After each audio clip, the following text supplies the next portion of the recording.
আসসালামু আলাইকুম রহমতুল্লাহ। আশা করি সকলে ভালো আছেন। তো গতকালকে রাত্রে এই যে আমার সবজি ক্ষেতের অবস্থা,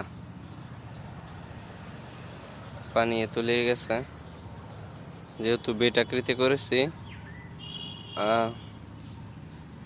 এই জায়গায় বানটা বন্ধ ছিল, রাত্রে আমার মনে ছিল না, যার কারণে পানিগুলো আটকে আছে। এখন আবার ছেড়ে দিয়েছি, এদিক দিয়ে পানি চলে যেতেছে গাতার মধ্যে। তো জানি না এই গাছগুলো টিকে কিনা। জায়গায় মূলা, পালং শাক, লাল শাক অনেক কিছু ফেলেছি। সকলে দোয়া করবেন এগুলো সব যাতে তাড়াতাড়ি হয়ে যায়, নষ্ট যাতে না হয়। হয়তো আমি খুব ক্ষতির সম্মুখীন হয়ে যাব নষ্ট হয়ে গেলে।